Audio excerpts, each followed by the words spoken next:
তো গাইস আজ হচ্ছে সানডে। সানডে মানে কিছু তো ভালো খাবার হওয়া উচিত। দেখি আজকে মা কি বানিয়েছে। সানডে যে লোকেরা ভালো ভালো খাবার খায়, কিন্তু একটা প্রবলেম হয়ে গেছে। প্রবলেমটা হচ্ছে এই যে আপনি সিলিন্ডারটা দেখছেন, সেটার গ্যাস খতম হয়ে গেছে, তাই এটাতে রান্না চলছে। সানডের দিনে গ্যাস খতম, নেচারও চায় না কি আমরা ভালো ভালো খাবার খাই, তাও ভালো খাবার হয়েছে। মাকে জিজ্ঞেস করে কি বানিয়েছে, কি বানিয়েছেন আপনি, কি বানিয়েছেন আপনি দেখাচ্ছি, পরে ডাইনিং টেবিলে দেখাচ্ছি। তো রবিবার দিন একদম সিম্পল খাবার দাবার বানিয়েছি। ভাত, মুগের ডাল, বরবটির ডাল। আসলে বরবটি ছিল বাড়িতে, নষ্ট হয়ে যাচ্ছিল, তাই বরবটির ডাল বানিয়েছি। আর এটা হচ্ছে আলু পোস্ত, সবারই বাড়ি ফেভারিট। আর এটা হচ্ছে মাছ ভুনা।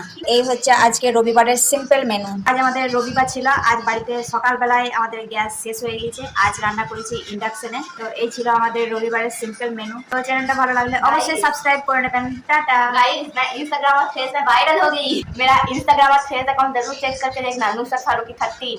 টাটা।